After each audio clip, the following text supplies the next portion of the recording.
हमें अपनी लड़ाई खुद ही लड़नी होगी, क्योंकि लोग सिर्फ ज्ञान देंगे, साथ नहीं। नमस्कार दोस्तों, मेरा नाम है अंकित और सभी का फिर से स्वागत करता हूं आपके अपने YouTube चैनल में। और आपके सामने मैं फिर से आ चुका हूं एक नई मोटिवेशनल वीडियो लेकर। और आज के इस वीडियो में बात करने वाले हैं कि कैसे आप अपने आप को मेंटली स्ट्रांग रख सकते हैं। हर किसी के लाइफ में एक ऐसा टाइम पे जरूर आता है जहां पे वो मेंटली काफ़ी ज़्यादा वीक हो जाता है, जिसकी वजह से उनके प्रोडक्टिविटी में भी काफ़ी असर होता है और वो अपने लाइफ में वो सफलता प्राप्त नहीं कर पाते हैं जिसके वो हकदार होते हैं। तो ऐसे बहुत से अच्छे अच्छे टिप्स मैं आपको इस वीडियो में देने वाला हूं, जिससे आप मेंटली स्ट्रांग रह सकते हैं। अपने बुरे फेज में भी, अपने डाउन टाइम में भी आप अपने आप को हमेशा मेंटली स्ट्रांग रख सकते हैं, क्योंकि जब आप मेंटली स्ट्रांग होते हैं तो आप फिजिकली भी स्ट्रांग हो जाते हैं। तो ये वीडियो काफ़ी इंपॉर्टेंट है आपके लिए। सबसे पहला पॉइंट है accept that some situations are beyond your control. यानी कि आपको ये एक्सेप्ट करना होगा, ये बातें आपको माननी होंगी कि कुछ जो परिस्थिति होंगी आपके लाइफ में वो आपके कंट्रोल नहीं होंगी।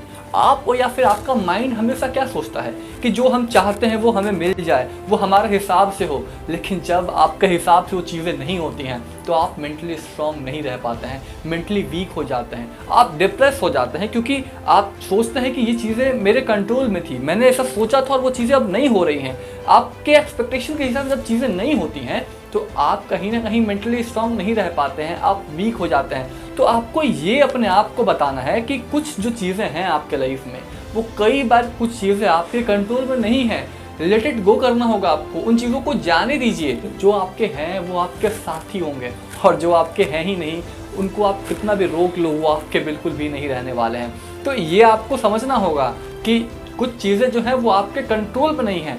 आप अपना बेस्ट दे सकते हैं, लेकिन आउटपुट को लेकर, रिजल्ट्स को लेकर आपको ये सोचना नहीं है, कभी भी बहुत ज़्यादा परेशान नहीं होना है कि ये आउटपुट नहीं आएगा तो क्या होगा, ये रिजल्ट्स नहीं आएंगे तो फिर क्या होगा। इससे कुछ नहीं होगा, आप फिर से ट्राई करोगे, कुछ अलग होगा, कुछ बेहतर होगा और कुछ अच्छा होगा। तो ये बातें आपको याद रखनी है। दूसरा पॉइंट है focus on things you can control.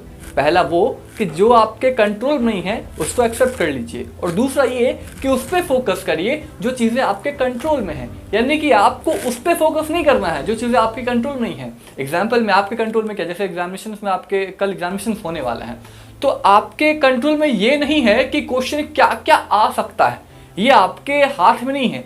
ये तो एग्जामिनर सेट करेगा, एग्जामिनर डिसाइड करेगा कि क्वेश्चंस क्या आएंगे। आपके हाथ में अभी क्या है, आप अपने आप को बेहतर करने के लिए उस टाइम में पढ़ सकते हैं, आप कुछ चैप्टर्स रीड कर सकते हैं, आप इंटरव्यू देने के लिए जाते हैं तो आपके कंट्रोल में ये नहीं है कि आपको जो इंटरव्यूअर है वो आपको सेलेक्ट करेगा या फिर नहीं करेगा। इसके बारे में आपको सोचना तक नहीं है। आपको सोचना क्या है कि क्या क्या इंटरव्यू में क्वेश्चंस पूछे जा सकते हैं, तो ये चीज़ें आपके कंट्रोल में है। तो आपको फोकस वहाँ करना है जो आपको, जिस चीज़ों पर आप कंट्रोल कर सकते हैं, जिसको आप अपने हिसाब से चला सकते हैं। लेकिन अक्सर आप उन चीज़ों पर फोकस करते हैं जो चीज़ें आप कंट्रोल ही नहीं कर सकते हैं, आपके हाथ में ही नहीं है। तो इस तरीके से जब आप सोचना स्टार्ट करते हैं तो वहाँ पे आप अपने आप को मेंटली स्ट्रांग कर लेते हैं, और आपको फिर फर्क नहीं पड़ता है कि लाइफ में आपके साथ कितना बुरा हो रहा है, कितना अच्छा हो रहा है। आप हमेशा अपने आप को उस तरीकों से ढाल लेते हैं जिससे रिजल्ट्स कुछ भी हों आप एक जैसे होते हैं। तीसरा और बहुत ही ज़्यादा इंपॉर्टेंट जो पॉइंट है वो है आस्क फॉर सपोर्ट। यानी कि कई बार आप परेशानी में आते हैं, कई बार आपको लोगों की हेल्प की ज़रूरत होती है, लेकिन उस टाइम में आप सोचते हैं कि मैं उससे मदद ना मांगूंगा, मैं उससे किसी भी प्रकार का हेल्प नहीं मांगूंगा। और इसके बहुत सारे रीजन्स होते हैं कि बहुत सारे लोग आपके क्वेश्चंस को सुन के या फिर आपके प्रॉब्लम को सुनकर आप पे हंसते हैं, आपका मजाक उड़ाते हैं, और इसकी वजह से, इस डर की वजह से आप किसी से हेल्प तक नहीं मांगना चाहते हैं। तो आपको ऐसा नहीं करना है। जब भी आप प्रॉब्लम्स में होते हैं, आप ऐसे सिचुएशंस में होते हैं जब आपको लगता है कि मुझे अपने बातें शेयर करनी चाहिए, मुझे किसी से हेल्प लेनी चाहिए, तो आपको वहाँ पे बिल्कुल भी शर्माना नहीं है, आपको बिल्कुल भी वहाँ पे घबराना नहीं है। आपको हमेशा दूसरों से सपोर्ट करने के लिए, दूसरों से सपोर्ट लेने के लिए आपको आगे बढ़ना होगा, क्योंकि जब आप अपनी चीज़ें अपने मन में ही रख लोगे ना तो वहाँ पे आपका माइंड जो है, आपका जो मेंटल स्ट्रेस है वो और बढ़ता जाता है। और वही मेंटल स्ट्रेस कम कब होता है, जब चीज़ें आप दूसरों से शेयर करते हैं। तो आपके सॉल्यूशंस तो वहीं निकल जाते हैं जब आप चीज़ें शेयर करते हैं, अपनी बातें आप बताते हैं। कई बार आप मुझे कमेंट बॉक्स में अपनी चीज़ें बताते हैं तो मेरे माइंड में जो डाउट्स होते हैं वो वहीं क्लियर हो जाते हैं। अगर मैं सपोर्ट ना मांगूँ, आपसे ना पूछूं कि मेरे वीडियोस कैसे लगते हैं आपको, तो इससे क्या होगा, मैं अपने मन में ही सोचता रहूँगा, कई सारी चीज़ें अपने मन में सोचूंगा कि ऐसा नहीं, मैंने सही किया, ये सही नहीं था, वो सही नहीं था। लेकिन जब आप बता देते हो तो मुझे क्लियर हो जाता है कि ये चीज़ें अच्छी नहीं थी। तो सपोर्ट मांगना या फिर किसी प्रकार का हेल्प मांगना कोई बुरी बात नहीं है। आप बिल्कुल ही जिससे भी आपको लगता है कि जो आपकी हेल्प करेगा, आप जेन्युइन लोगों से हेल्प मांग सकते हैं और इसमें डरने की या फिर घबराने की या फिर शर्म की कोई भी बात नहीं है। चौथा इंपॉर्टेंट पॉइंट जो है, रीफ्रेम योर नेगेटिव थॉट्स, यानी कि अपने जो नेगेटिव थॉट्स आपके माइंड में किसी भी प्रॉब्लम्स को लेकर, किसी भी सिचुएशंस को लेकर या फिर किसी भी व्यक्ति को लेकर जो आपके माइंड में बैठ जाता है, उसको भी आपको रीफ्रेम करना होगा, उसको भी बदलना होगा, चेंज करना होगा। हाँ, एक ही व्यक्ति के लिए एक ही जैसे थॉट्स कभी नहीं रह सकते हैं। वो व्यक्ति बदला है, लेकिन आपको अपने माइंड में उसके लिए थॉट्स भी बदलने होंगे, नेगेटिव थॉट्स भी बदलने होंगे। ऐसा नहीं है कि अगर आपने किसी भी एग्जामिनेशन में अच्छे मार्क्स नहीं लाए हैं तो अगली बार आप भी वैसा ही करने वाले हैं।